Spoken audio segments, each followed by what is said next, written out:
La orden llegó rota por la estática, y aún así sonaba definitiva. Yo miré el mapa y vi la cuadrícula caer demasiado cerca de una zona amiga. Mis superiores pedían rapidez. El sistema pedía números, no dudas. Yo repetí la coordenada otra vez, despacio, como si la voz pudiera detener el daño. Si me equivocaba, nadie lo llamaría error técnico. El 24 de julio de 1944, en Normandía, el frente aliado se concentraba al oeste de Saint-Lô.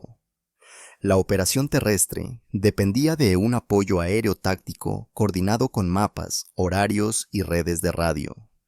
En el paisaje cerrado de setos y caminos hundidos, la línea de combate no siempre era una línea clara. Había aldeas entre posiciones, había granjas ocupadas por unidades de paso, había civiles franceses desplazados que se movían hacia zonas de control aliado cuando podían. En esas semanas, el apoyo aéreo cercano ya no era una idea experimental, era una herramienta diaria, no era simple. Los aviones y las fuerzas en tierra trabajaban con procedimientos que exigían precisión, disciplina y verificación. Una solicitud de ataque no era una frase lanzada al aire, era una secuencia: identificación, autenticación, referencia de mapa, descripción del objetivo, restricciones, confirmación y, al final, una orden que debía ser entendida de la misma manera por todos los eslabones. Para que esa cadena funcionara, hacía falta una figura que rara vez aparecía en las fotografías: el operador de radio. Su puesto no estaba en la cabina. Estaba en una zanja, en un vehículo de enlace o en un pequeño puesto avanzado junto a un cruce, con auriculares, cuaderno y lápiz, con un reloj sincronizado, con una antena improvisada que se elevaba lo justo para vencer el terreno. Su trabajo consistía en escuchar, registrar, retransmitir y confirmar. No era un trabajo silencioso, aunque se hiciera en voz baja.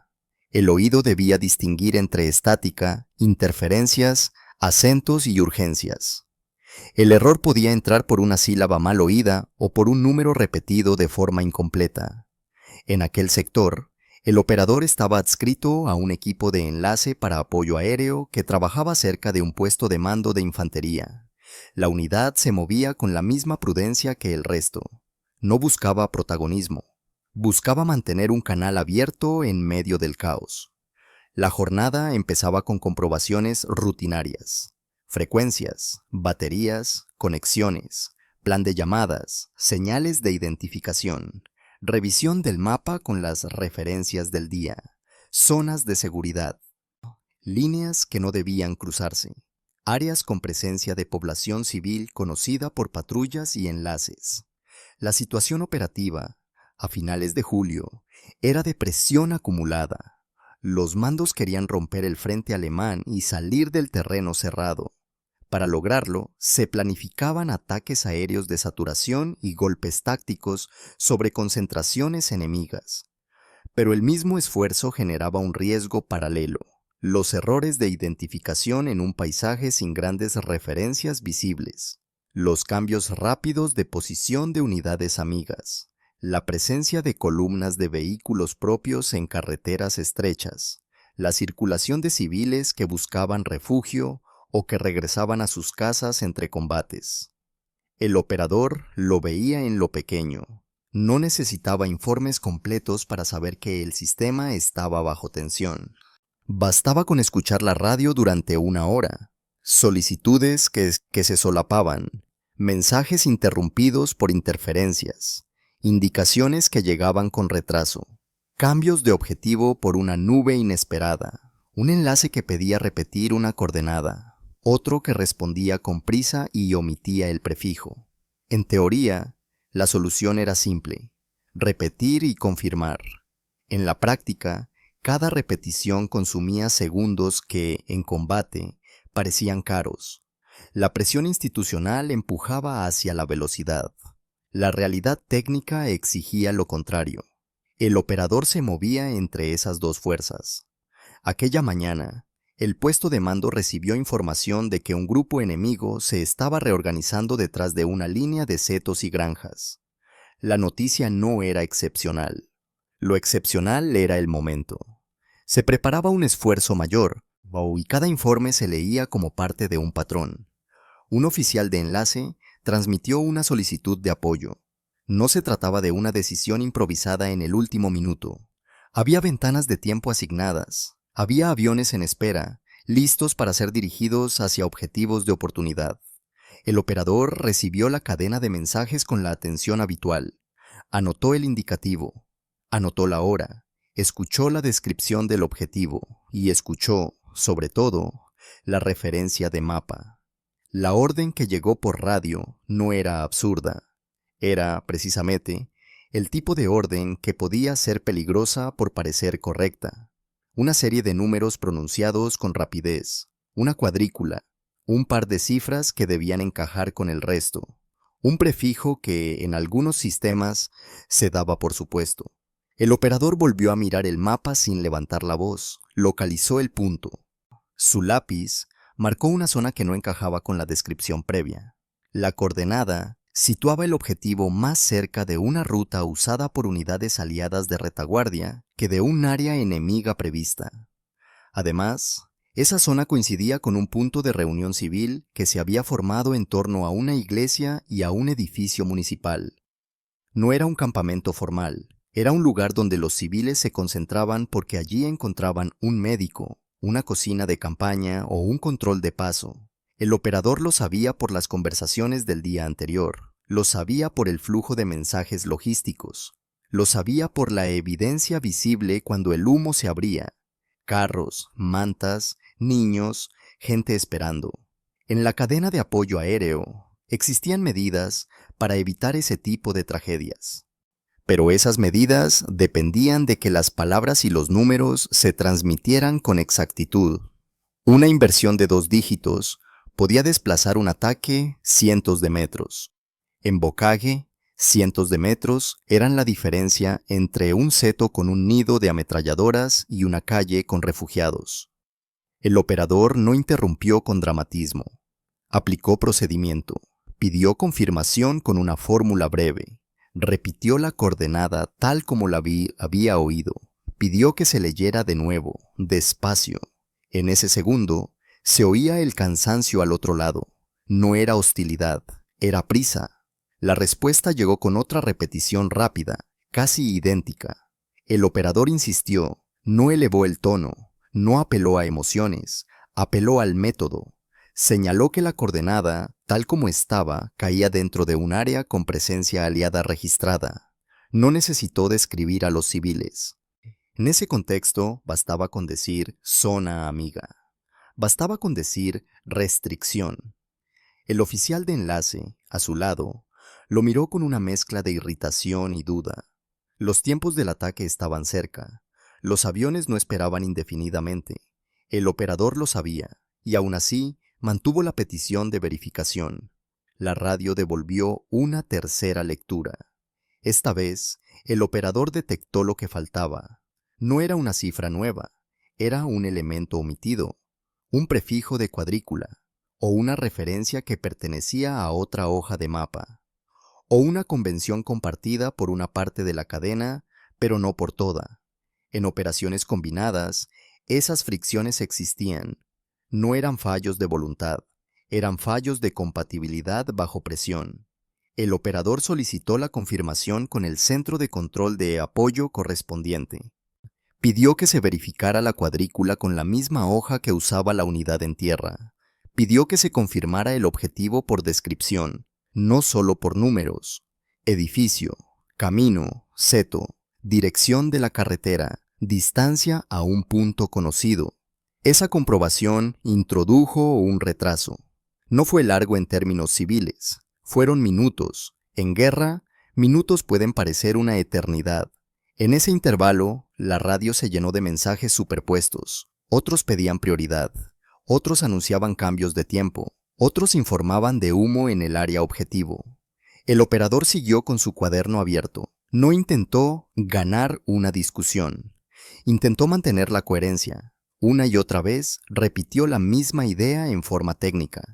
Si se ejecutaba el ataque con la coordenada inicial, el punto de impacto probable, quedaría demasiado cerca de una zona restringida.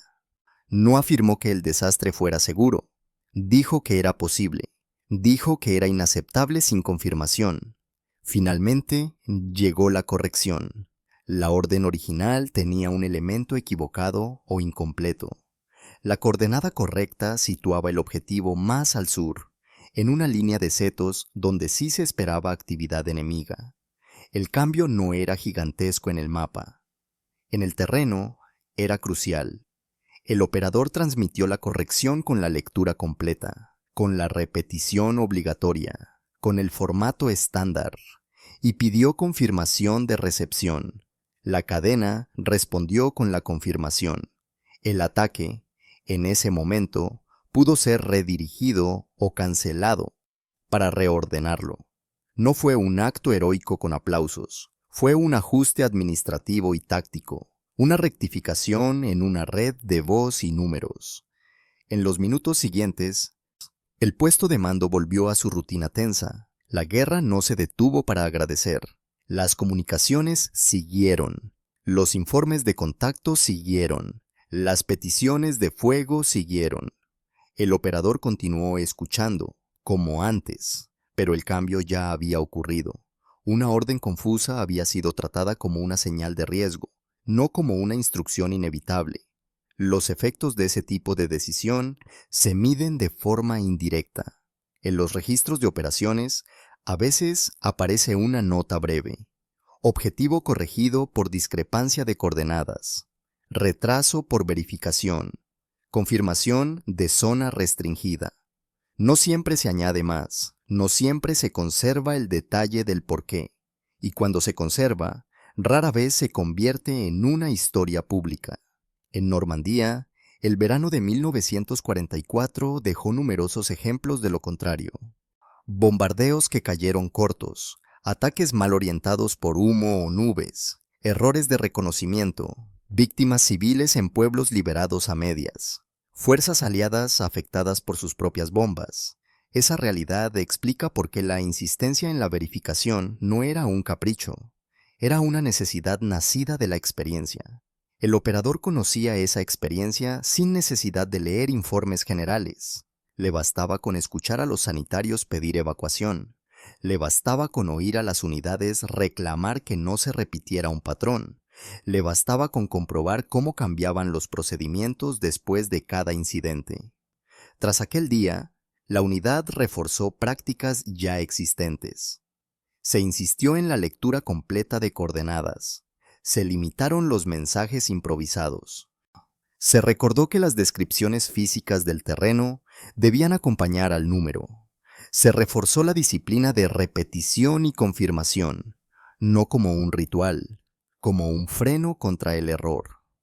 También se consolidó una idea que la guerra ya estaba imponiendo. El control del apoyo aéreo no podía depender solo de la iniciativa del piloto ni solo de la presión del oficial en tierra. Tenía que existir una capa de control de comunicaciones que se atreviera a decir, repita y verifique. Ese era el espacio del operador. El operador no era un juez de estrategia. No decidía la campaña, no elegía el objetivo final, pero sí podía frenar una instrucción cuando detectaba una incoherencia. No con discursos, con procedimientos. Esa diferencia es esencial para entender su papel. En los días siguientes, el avance aliado se aceleró. La ruptura del frente transformó el ritmo de las comunicaciones. Las unidades se movían con mayor rapidez. Los puestos de radio se instalaban y desmontaban en pocas horas. Se trabajaba en caminos polvorientos, con mapas doblados y desgastados, con antenas que se quebraban y se reparaban. La fatiga aumentaba, y con ella, la probabilidad de confusión. En ese contexto, el episodio del 24 de julio no se convirtió en una leyenda dentro de la unidad, se convirtió en un ejemplo técnico, un recordatorio de que el enemigo no era el único riesgo. El sistema propio, si no se controlaba, podía producir daño innecesario. El operador siguió haciendo su trabajo, ajustar frecuencia, cambiar cristales o configuraciones según el equipo disponible, proteger el cuaderno del agua, mantener el reloj sincronizado, registrar cada llamada de forma legible, cortar mensajes superfluos, solicitaron repeticiones cuando era imprescindible. Cuando la campaña se desplazó hacia Bélgica y los Países Bajos, el problema cambió de forma, pero no de fondo. Las ciudades y pueblos eran más densos, los frentes eran más móviles, las columnas civiles podían ser más grandes. En esas condiciones, la coordinación entre tierra y aire exigía todavía más cautela. La radio era una herramienta poderosa. También era un punto de vulnerabilidad si se usaba sin rigor. Los documentos de la guerra suelen fijarse en aviones, divisiones y nombres de mandos. Con frecuencia, los operadores aparecen como una línea en una plantilla. Sin embargo, el funcionamiento real dependía de su presencia. Un enlace sin radio era un enlace sin efecto. Un apoyo aéreo sin transmisión clara era un riesgo. Un objetivo sin confirmación era una posibilidad de error. La historia del operador que oyó una orden confusa y evitó un bombardeo sobre civiles aliados no se sostiene en una escena teatral. Se sostiene en una práctica. Escuchar, dudar cuando algo no encaja, contrastar con el mapa, aplicar el protocolo incluso cuando la urgencia empuja en sentido contrario, aceptar el coste de unos minutos para reducir el coste de una equivocación. En el plano institucional, ese tipo de conducta reforzaba una cultura de control. Las fuerzas aliadas aprendían a integrar el apoyo aéreo con señales en tierra, paneles, humo de colores, líneas de restricción y listas de zonas prohibidas. Pero, por encima de todo, aprendían a confiar en que la radio debía ser exacta. La precisión no era una virtud abstracta. Era un mecanismo de protección para sus propios hombres y para la población en medio. El operador no recibió, en muchos casos, una condecoración visible por ese tipo de acto. Si hubo reconocimiento, pudo ser una anotación interna o una mención breve en un informe. La guerra premiaba lo espectacular y lo contable. Las vidas que no se perdieron por un error evitado eran difíciles de registrar como logro. Y sin embargo, en términos humanos, eran el resultado más importante. Al finalizar la guerra en Europa, muchos operadores regresaron a la vida civil con la misma discreción con la que habían trabajado. Algunos pasaron a sistemas de telecomunicaciones, correos militares, servicios de emergencia. Otros volvieron a oficios previos. La técnica aprendida en el frente se adaptó a un mundo de posguerra que ampliaba redes. Estandarizaba procedimientos y profesionalizaba comunicaciones. La memoria pública, durante décadas, concentró su atención en grandes batallas y nombres célebres. Los operadores quedaron en segundo plano, pero en archivos, diarios de unidades y manuales de procedimiento, su huella es constante. La guerra moderna dependía de la transmisión, y la transmisión dependía de que alguien escuchara con rigor. El episodio de Normandía, con una orden confusa corregida a tiempo, muestra una verdad sobria. En la Segunda Guerra Mundial, la protección de civiles aliados no fue solo una cuestión de intenciones, fue una cuestión de método. Cuando el método fallaba, el daño podía ser inmediato. Cuando el método se imponía, el daño podía evitarse sin ruido. Así se entiende el lugar del operador, no como un héroe de portada, o como un trabajador de la comunicación en una guerra de movimientos y de fuego masivo, como un filtro humano entre la urgencia y el impacto, como una pieza de control que, en una mañana concreta, trató una orden confusa como una alarma técnica, y al hacerlo, redujo la probabilidad de que un ataque aliado alcanzara a civiles que ya estaban bajo protección aliada o junto a ella.